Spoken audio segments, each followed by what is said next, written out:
Oke, sekarang kita masuk ke segmen yang kedua. Di segmen yang kedua ini kita akan membahas tentang profesi insinyur. Jadi, pada segmen sebelumnya kita mengenal secara umum definisi etika dan profesi itu apa. Nah, sekarang di sini kita akan masuk secara spesifik mengenai profesi insinyur. Nah, kita mulai dari definisi dulu. Insinyur adalah seseorang yang dalam melaksanakan pekerjaan profesinya mempergunakan pengetahuan matematika dan pengetahuan alam yang diperoleh dari pendidikan, pengalaman, dan pelatihan untuk secara ekonomis mengubah dan mengembangkan suatu bahan, energi, dan berbagai sumber daya yang berasal dari alam menjadi produk lain demi kepentingan, kesejahteraan, kenyamanan, kesehatan, dan keselamatan umat manusia. Jadi di sini ada beberapa kata kunci sebenarnya yang menarik. Yang pertama adalah profesi gitu. Jadi memang insinyur ini merupakan sebuah profesi dan secara spesifik yang membedakan dengan profesi yang lain adalah penggunaan pengetahuan matematik dan ilmu pengetahuan alam.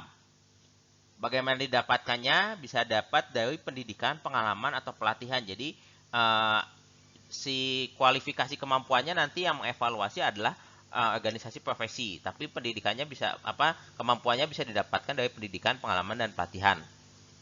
Nah, pekerjaannya bisa macam-macam nih, tapi yang penting di sini adalah fokusnya adalah pada kesejahteraan, kenyamanan, kesehatan dan keselamatan umat manusia gitu. Jadi ini adalah kata-kata kunci bahwa sebuah insinyur ini adalah sebuah profesi yang menggunakan pengetahuan matematika dan pengetahuan alam untuk kepentingan kesejahteraan, kenyamanan, kesehatan dan keselamatan umat manusia. Nah, karakter pekerjaan kekayaan itu sebenarnya seperti apa sih gitu. Jadi, kalau kita melihat sebuah pekerjaan insinyur profesional atau atau pekerjaan yang di bidang kekayaan ini uh, dia memiliki karakteristik tertentu gitu. Yang pertama, pada pekerjaan kekayaan biasanya kita fokusnya pada kebutuhan klien. Jadi bukan, kita tidak serta-merta mengikuti semua keinginan dari klien gitu. Jadi misalnya si klien ini mau membangun rumahnya itu, dia dia bilang saya pengen rumah saya terlihat bagus, indah segala macem. Terus dia bilang saya pengen rumah saya nanti tinggi sekali, dan sebagai seorang insinyur, sebagai seorang pekerja di bidang karya kasa, kita tahu bahwa rumah yang tinggi itu misalnya tidak baik karena konstruksinya bisa jadi agak berbeda dengan yang diinginkan klien gitu. Jadi misalnya saya pengen bangunannya tinggi tapi saya pengen konstruksinya yang ini gitu, dia tentukan dengan spesifik gitu. Nah, seorang insinyur atau seorang pekerja di bidang engineer itu kita bisa memberikan masukan bahwa bapak ini butuhnya ini, bapak ini butuhnya itu, atau ibu itu butuhnya ini, butuh itu. Jadi memang fokusnya bagaimana memenuhi kebutuhan klien, karena bisa jadi yang diinginkan oleh klien itu tidak dibutuhkan oleh klien, dan sebagai seorang profesional kita memiliki pengetahuan yang lebih untuk membantu menentukan apa saja sih yang dibutuhkan oleh klien. Yang kedua, pada pekerjaan-pekerjaan kekayaan biasanya klien percaya dengan pekerjaan profesional gitu. Kenapa bisa percaya? Karena profesional kemampuannya sudah dijamin oleh organisasi profesi. Jadi katakanlah kalau misalnya saya bidangnya di bidang akustik gitu. Jadi klien tuh biasanya bilang saya pengen sound systemnya misalnya suaranya terdengar bagus di sini gitu.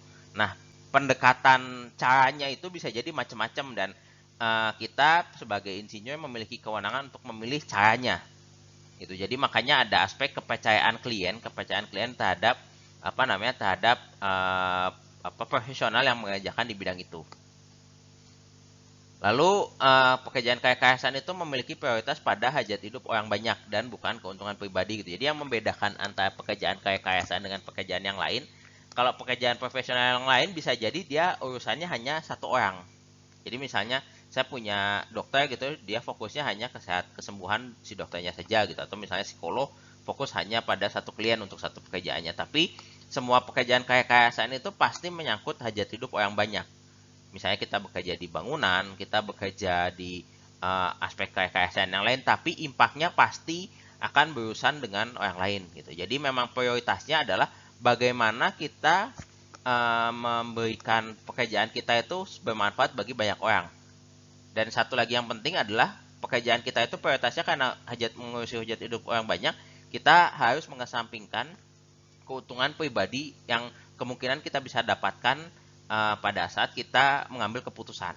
Misalnya kita punya klien nih, terus kita karena kita sebagai engineer dan misalnya kita mendapatkan, kita biayanya ada beberapa kasus kita dibayar berdasarkan nilai proyeknya gitu. Terus kita pilih, oh saya pilih barangnya yang speknya tinggi sekali lah gitu, yang sesuai overspec gitu.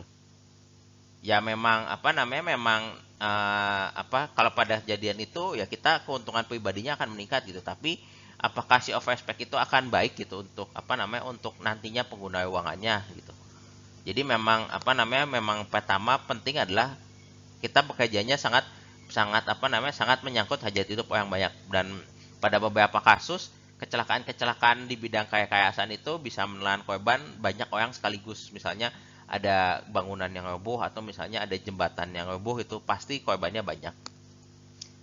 Dan di sini keputusannya juga memang pasti menyangkut nyawa atau hajat hidup orang banyak. Jadi memang uh, seorang engineer itu pada saat dari mulai mendesain dia harus mempertimbangkan bahwa ini akan menyangkut hidup orang lain gitu, sehingga banyak keputusan-keputusan penting yang harus diambil dan tetap memperhatikan bahwa adanya aspek-aspek orang lain dalam pengambilan keputusannya.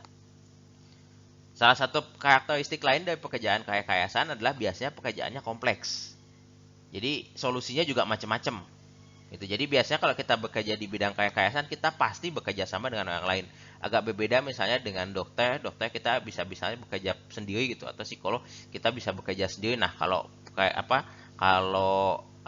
kaya-kayaan tuh pasti kita bekerja dalam tim dan ada orang dengan dengan latar belakang yang lain gitu. Jadi pekerjaannya kompleks, harus dikerjakan tidak bisa oleh satu orang, tapi harus berbagai orang dengan latar belakang kekayaan yang berbeda-beda.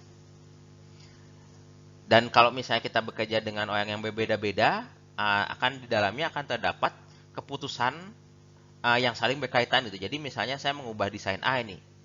Si keputusan saya ini akan mempengaruhi misalnya pada pekerjaan pada pada aspek lain. Misalnya kalau saya berbicara konteks pekerjaan saya di akustik ruang gitu, saya misalnya saya mau masang material penyerap nih di ceiling nih gitu.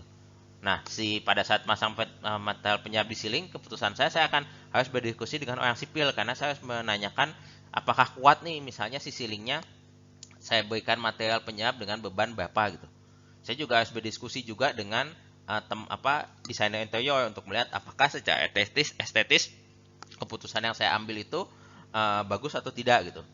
Nah, terus saya juga harus misalnya diskusi dengan teman-teman mechanical electrical yang mengurusi AC dan menanyakan kalau saya misalnya melakukan rekomendasi ini apakah mengganggu dengan sistem AC-nya atau tidak gitu. Jadi itu salah satu yang menarik itu, bahwa karena sistemnya kompleks, jadi keputusannya akan berkaitan dengan pekerjaan-pekerjaan yang lain dalam konteks proyek tersebut gitu. Dan karena keputusannya saling berkaitan, semuanya dilakukan kompleks, maka semua keputusan tetap harus mengacu pada suatu etika tertentu gitu. Jadi karena semuanya semua keputusan yang diambil dalam sebuah pekerjaan proyek kekayaan itu harus baik gitu, harus memikirkan hajat orang banyak, sehingga diperlukan adanya kode etik yang dikeluarkan oleh asosiasi profesi. Nah, kalau kita berbicara mengenai tanggung jawab profesi, jadi kenapa kita punya tanggung jawab profesi? Karena kita punya pengetahuan. Jadi seperti yang dikatakan di film Spider-Man gitu, big powers carry big responsibility. Nah, kita punya banyak pengetahuan sehingga ada tanggung jawab di dalamnya. Tanggung jawabnya juga bisa macam-macam, bisa misalnya kausal yang sifatnya langsung gitu. Jadi pada saat kita mengambil keputusan, bisa jadi suatu kesalahan desain atau suatu kecelakaan itu berkaitan langsung dengan keputusan yang kita pilih. Ada juga yang sifatnya role gitu, karena kita punya peran sebagai seorang insinyur. Pada saat kita melihat ada suatu kesalahan, kita berkewajiban untuk memberikan masukan gitu. Jadi misalnya kita melihat dari desainnya ada kemungkinan ada masalah keselamatan di situ gitu. Walaupun kita tidak tidak memiliki kewenangan untuk mengambil keputusan secara langsung, secara role kita sebagai ahli kekayaan, kita wajib memberikan masukan bahwa itu tuh bisa berpotensi menyebabkan terjadinya entah kecelakaan atau hal-hal yang tidak baik gitu. Jadi itu sebagai role kita sebagai insinyur, kita punya peran untuk memastikan bahwa tidak ada kesalahan walaupun pekerjaan yang melakukan orang lain. Nah, sebagai ahli KKSN juga pada saat kita melakukan kesalahan desain atau kesalahan perhitungan, kita juga bisa jadi dituntut gitu karena ada aspek legal yang dilanggar. Gitu. Dan satu lagi yang penting, tanggung jawab kita adalah sebagai moral gitu. Jadi sebagai seorang insinyur kita dipercaya orang untuk memberikan pendapat kita sesuai dengan ekspertis kita. Jadi seringkali kita diminta pendapat menurut Bapak gimana, dan kita punya tanggung jawab moral untuk berkata yang sejujur-jujurnya dan memastikan bahwa secara personal kita memiliki kredibilitas yang baik dalam kaitannya sebagai pekerjaan kita sebagai insinyur.